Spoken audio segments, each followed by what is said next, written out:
In this video, I really want to continue on with the equipment series where I go through the rod, reel, and line that I like for a specific technique. Now, in this video, I want to talk about jigs. And jigs really have kind of a wide variety of different equipment that you can use. But in this video, I want to talk specifically about what I think is the best all-around jig rod. Now, before I get into it, this video is brought to you by my apparel company, Finn Fishing. Right now, for the month of August 2024, just a few more days, if you buy a USA made sun shirt, which is one of the only ones made in the US, you get a free American Bass t-shirt. This is a very comfortable t-shirt. It's a tri-blend t-shirt, and right now it is free with the purchase of a sun shirt. So all you got to do, add the color of sun shirt and the size that you like to cart, add the size of the American Bass tee that you like to cart. It will automatically discount when you hit checkout. So shopping at Finn Fishing is truly the best way to help support this channel, and I greatly appreciate all of you guys who have done that. All right, let's talk about jigs. I love fishing jigs, but if you think about jig fishing as a whole, it is very different because what you use as far as the equipment for a 1 ounce jig when you are flipping and pitching in heavy cover is going to be a lot different than fishing a finesse jig, you know, with lighter line, which is going to be also very different than a swim jig, which is also going to be very different than a football jig. Now, with all that being said, to me, this one rod probably does the best at hitting the most of your jig fishing. This one rod, I pair it a lot with my jigs. The one time that I really probably wouldn't use this is if I'm fishing those really heavy jigs, like probably over like a 1 ounce and above. And we'll talk about that here in just a minute. But this rod right here, this is the Arc Tharp Series Moneymaker rod. You guys have heard me talk a lot about this rod on this channel as well as the Bass Fishing HQ channel. It is my favorite rod in the entire Arc lineup. Now, the important part of it, you know, maybe you like a different brand, maybe you like Abu Garcia, Daiwa. The important part is the power, the action, and the length of it. So I'm going to talk quickly about that because that's what I think is the most important so that you can kind of cater it to whatever brand you like. Now, if you want to check out the Arc rods, I will leave links down below in the description. But anyways, the length of this rod, 7 foot, 3 inches. I think that that is a very important and perfect length when it comes to kind of a good all-around jig rod. I think that if you get into for example, I like to throw a 7 foot 6 inch rod if I'm making really long casts with like a football jig,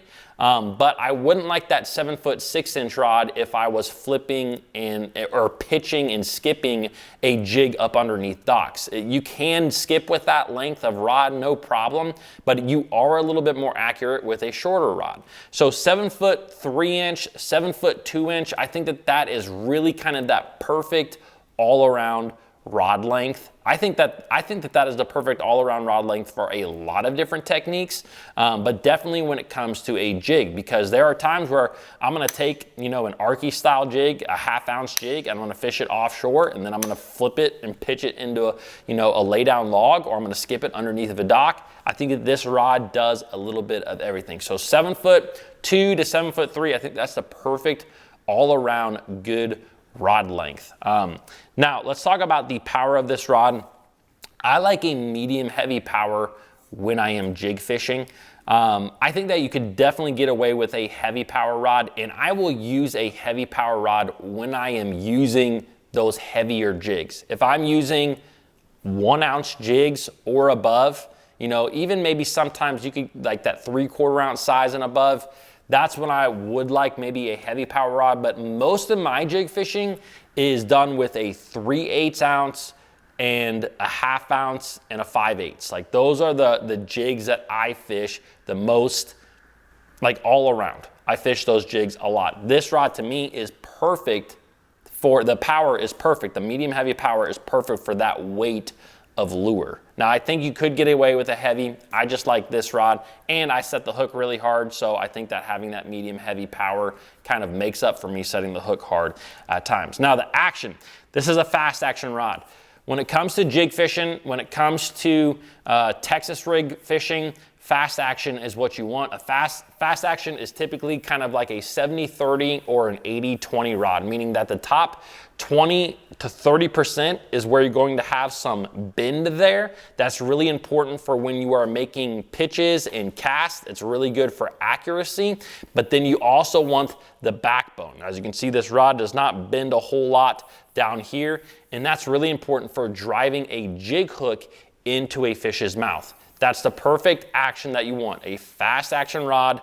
The thing about a fast action is that I will use a fast action no matter what size of rod that I'm fishing with. Like I said in the beginning of this, I think this is a perfect all-around rod, but I have used a 6'9" rod when I go to a lake and when I am skipping a jig underneath docks.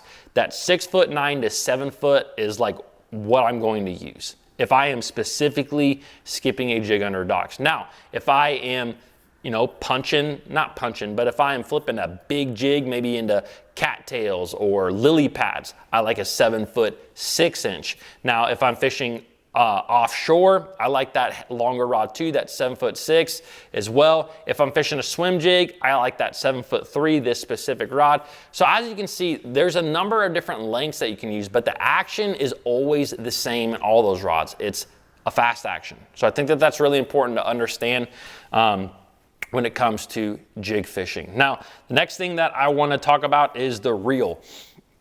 Besides when you are fishing a swim jig, for the most part, when you fish a jig, you are just using the rod to impart action on that rod. So I'm gonna, maybe flip a jig into a brush pile, I'm working the rod, or maybe I'm casting a football jig on some offshore structure, I'm using the rod. So with that being said, anytime you are primarily using the rod for a lot of the action, I like to go with a very fast reel. This is an 8.1-to-1 gear ratio reel. I would recommend anything over 7. 7.3-to-1 and above is really where you want to live when it comes to jig fishing. And this can help you with a number of different things out there. You definitely don't want a slow reel. And one of the biggest reasons is that, for example, if I'm fishing a football jig on offshore structure, I'm gonna fish it through kind of that strike zone. And then if I wanna make a cast, a lot of times I gotta reel up 20, 30, 40 feet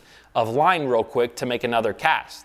So if I do that over the course of an entire day, using a 8.1-to-1 gear ratio reel versus something that's like in the 6s, you are going to be able to make more casts in a day, which is going to help your percentages. It's going to lead you to catch more fish and potentially bigger fish.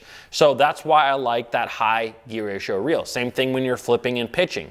You flip into a little hole, you yo-yo it 1 or 2 times or whatever it may be, you pick up that line, you flip into the next hole, okay? So that time that it takes you to pick that lure up out of the cover and get it back to you and put it back in, like it matters over the course of a day if you want to be efficient. So high gear ratio reel is very, very important. Now, as you can see, this one doesn't have line off of it, and I actually specifically pulled this rod because of that, because when it comes to jig fishing, line choice is everywhere. It is everywhere. Like when I fish a lot of finesse jigs, little 1/4 ounce, bitsy bug style jigs, I like 12-pound fluorocarbon.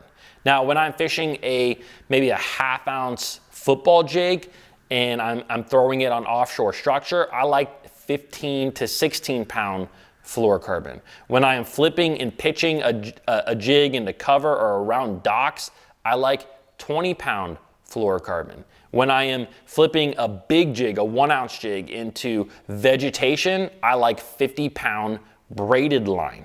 You could also use like a 30-pound braid to a 20-pound fluorocarbon for jigs. When I'm fishing swim jigs, I like 40-pound braid. So that's why I left the line off here, because depending on what style of jig fishing that I am doing, I am going to use a different pound test. Now, if you want a good all-around, probably like, hey, Tyler, I need one rod to do a lot of different things. I totally understand that. I've been there. When it comes to the line, I would suggest going with like a 16-pound or 17-pound fluorocarbon. It just depends on what brand of fluorocarbon that you like. But that 16 to 17 pound, you're going to be able to fish it around, you know, heavy cover for the most part. If you're fishing for big bass and heavy cover, that might be a little bit light if they get you wrapped up. But you can also throw finesse jigs with, you know, 16-pound line as well. So something in that 16-pound range, give or take a pound, is going to be kind of a good all-around size for a lot of your jig fishing. But anyways, guys, I think that pretty much covers it. If you have any questions about jig fishing, make sure you leave them down below, especially about the equipment, but I think that covers it. Jig fishing is definitely something I highly suggest everyone get into, because it does catch some of the biggest bass in your lake. And who doesn't want to catch big bass? All right, guys, appreciate you watching. Don't forget to share out fin fishing, and I will see you guys tomorrow.